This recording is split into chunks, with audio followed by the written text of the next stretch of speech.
International Energy Agency Executive Director, Dr. Fatih Birol, the Denmark Minister for Development Cooperation, Dan Jorgensen, the European Union Commissioner for Energy, Kadri Simpson, heads of delegations, excellencies, distinguished delegates, good morning. I studied in here for President William Ruto, the President of the Republic of Kenya, who was supposed to come here and open this conference, but he is away in the United States of America on official duty, and he has sent me with very warm greetings and has asked me to welcome you to the Republic of Kenya, and therefore you are most welcome. It is a pleasure to address this high-level convening, the International Energy Agency's 9th Annual Global Conference on Energy Efficiency on behalf of our President, His Excellency Dr. Extend a warm welcome.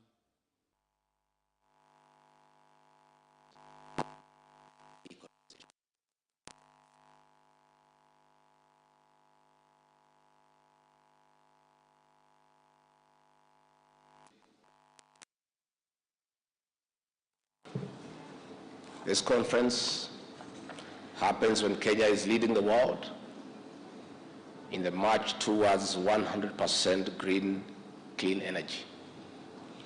Renewable energy accounts for almost 90% of our generation and consumption. To achieve net zero carbon emissions by the target year 2050, Kenya requires over $600 billion in investment. This calls for sustained joint rescue mobilization, partnership, and investment from local and international actors. Harnessing geothermal, wind, and solar energy is a bridge from fossil fuel to fully renewable sustainable energy as per the COP28 commitment on zero carbon emissions. Distinguished delegates, going green and clean is not enough. We must establish and promote proficient and efficient energy systems in all sectors of our economy. States across the globe are working harder with partners on achieving SDGs by 2030, even as Africa remains focused on a transformed continent as underpinned by Agenda 2063. Such transformation rides on enormous energy. Meeting the growing demand during this decade does not always call for huge generation capacity expansion, but unlocking conservation and efficiency in consumption. We can only transform our world together when we make deliberate efforts of incorporating and doubling energy efficiency in every strand of development. In industry and manufacturing, for instance, proficiency ensures less energy is used to produce more. This in turn reduces pressure on the scarce resources as we fight climate change.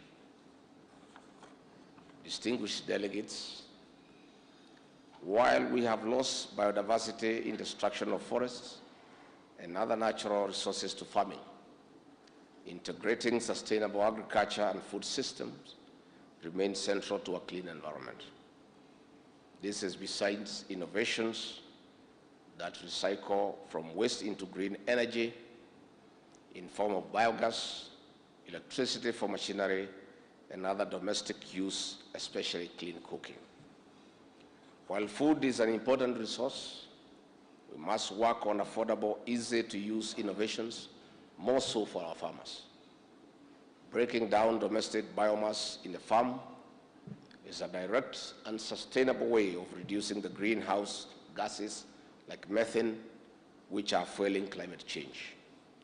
In this regard, raising awareness, capacity building, and initial investment requires that we work together in community-driven initiatives. Kenya is among African countries that have borne the burden of climate change. We commit to leading continental and global initiatives of combating this phenomena through diverse measures supported and sustained by policy actions. Distinguished delegates and participants, alongside raising awareness on the negative impact of climate change, we are actively planting seedlings across the country, targeting 15 billion trees by the year 2032. On the other hand, Kenya is assembling electric vehicles. It is another way of progressively reducing and eliminating fossil fuel-powered mobility, which contributes to the carbon emission burden. Distinguished delegates, under our development blueprint, Kenya Vision 2030, we are determined to deploy modern infrastructure across strategic sectors of the economy to catalyze transformation of our nation into a middle-income country. Central to our bottom-up economic transformation agenda is energy efficiency and increasing electricity access, not only through the national grid, but also home-based sources like biogas and solar. Distinguished delegates, our partnership with the International Energy Agency as an association member country is pivotal in our commitment to advancing energy efficiency and renewable energy deployment. The support and technical assistance provided by the International Energy Agency will strengthen our capacity in data collection, policy planning, and drive forward our renewable energy agenda. Indeed, this forms the gist of this conference in cultivating collaboration and strengthening public-private partnership in funding transformative, consumer-focused innovations informed by solid research-based data. This is important because impact research requires massive resources in sector-specific disciplines. In this regard, we call upon the international community to ensure resources as committed during COP28 and similar forums are availed to, among other initiatives, fund innovations that promote climate action in Kenya and the African continent. Distinguished delegates, this conference, therefore, is a moment to learn good practices from our peers as well as those ahead of us. It is also time to identify national and international policy gaps that hinder adjustment of equipment, installations, and other infrastructure to allow for competitive technology that is cost-effective. On this note, we need to urgently review and harmonize our policies to, among other ways, offer subsidy in the manufacture and installation of energy-efficient equipment and other infrastructures. Such subsidies should also apply to the purchase and installation of solar panels and other sources of green energy. Distinguished delegates and participants, as Kenya transitions to green energy, we are addressing the cost of production while making power more reliable and more available. We are hereby inviting investment from regional and international partners to plug the various pillars of the bottom-up economic transformation agenda. In particular, we are ready to have direct engagement with companies and other entities for business investment in clean and energy efficiency. Distinguished delegates, we take pride that Kenya is among the 5 member countries from Africa in the International Energy Agency. We thank you for the confidence in us.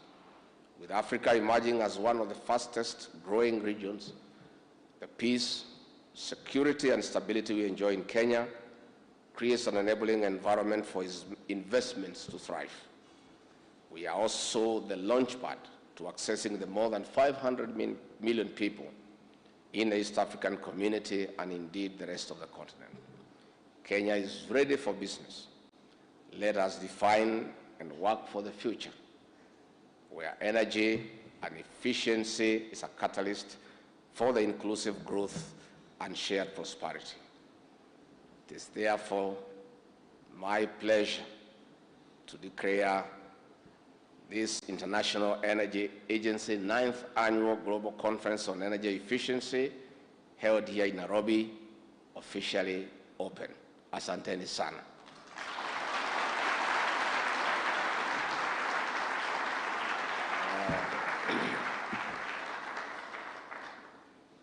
Thank you very much. I wish you a pleasant stay in Nairobi in Kenya.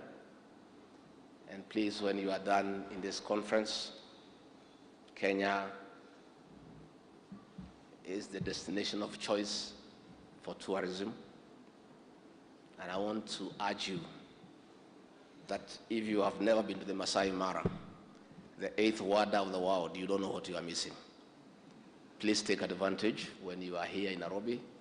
After the conference, take a trip to the Mara and go and see the Big Five. The elephant, the lion, the king of the jungle, but don't go too near, they are a bit dangerous. Go and see what we have. If you have some bit of time, fly to the Kenyan coast in Mombasa, in Malindi, and do some bit of sunbathing. We have very exotic beaches and very hospitable people. Our cultural heritage is next to none in the world. Go and meet the Maasai people and interact with them and enjoy our cultural heritage. And finally, with a light touch, the foreign exchange you came with, make sure. Whatever is remaining, please spend it here. Thank you very much. Asante sana.